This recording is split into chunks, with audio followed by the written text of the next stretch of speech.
Assalamualaikum warahmatullahi wabarakatuh. Perkenalkan, saya Andi Makfira dengan NIM 21200388203026 dari kelas TBI 32.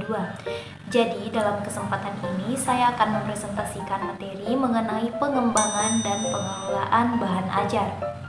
Jadi langsung saja, pengelolaan bahan ajar merupakan materi atau isi pokok bahasan.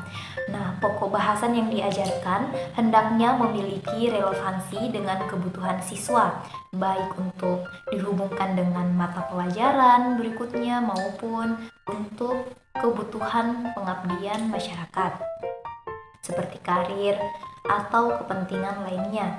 Nah, hal ini menurut Jajang Bayu Kelana pada tahun 2019.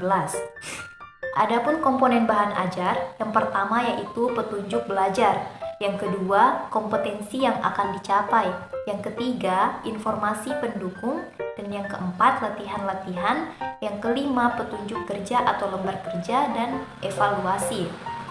Hal ini menurut jurnal oleh Muhammad Ronaldi Aji Saputra pada tahun 2021 pada halaman 14. Nah, materi selanjutnya yaitu prinsip-prinsip penyusunan bahan ajar. Yang pertama, mengembangkan budaya membaca dan menulis. Yang kedua, mendorong partisipasi aktif peserta didik. Yang ketiga, menerapkan teknologi informasi dan komunikasi dan juga lain sebagainya. Nah, hal ini menurut buku oleh Jajang Bayu dan kawan-kawan yang berjudul Bahan Ajar IPA berbasis Literal Science yang diterbitkan oleh Lekkas pada tahun 2019 pada halaman 3.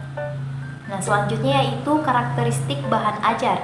Yang pertama, memberi petunjuk belajar. Yang kedua, terdapat informasi pendukung. Yang ketiga, adanya latihan soal-soal dan LKS serta hal lainnya. Nah, hal ini menurut Prastowo pada tahun 2013. Nah, selanjutnya itu fungsi bahan ajar.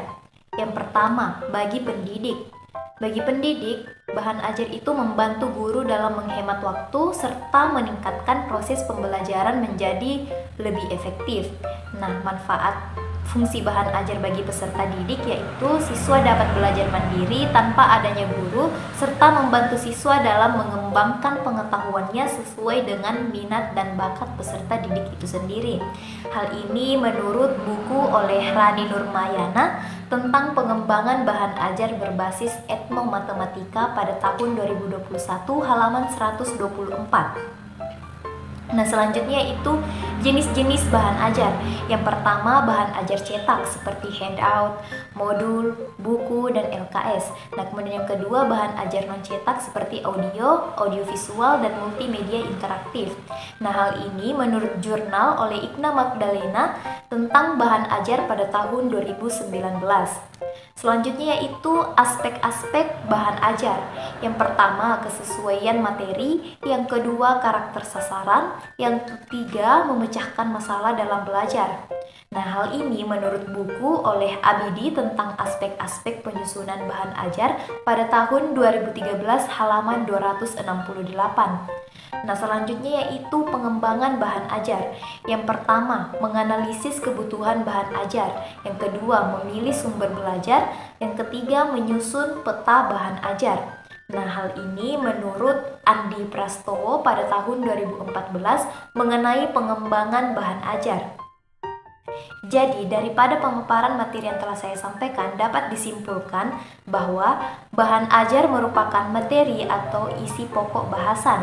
Pokok bahasan yang diajarkan hendaknya memiliki relevansi dengan kebutuhan siswa, baik untuk dihubungkan dengan mata pelajaran berikutnya maupun untuk kebutuhan pengabdian masyarakat, karir, ataupun kepentingan lainnya. Kemudian karakteristik bahan ajar terbagi menjadi dua, yaitu bagi guru dan juga bagi peserta didik. Nah, kemudian yang ketiga, jenis bahan ajar terbagi menjadi cetak dan juga non-cetak yang dapat memudahkan pendidik dalam mengajar. Kemudian yang keempat, aspek dalam bahan ajar harus diperhatikan beberapa hal seperti kesesuaian materi, karakter sasaran, memecahkan masalah atau kesulitan dalam belajar.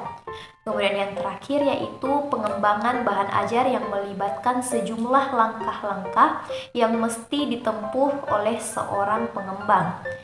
Ya, jadi itu saja yang dapat saya sampaikan pada kesempatan kali ini. Lebih dan kurangnya mohon dimaafkan. Wassalamualaikum warahmatullahi wabarakatuh.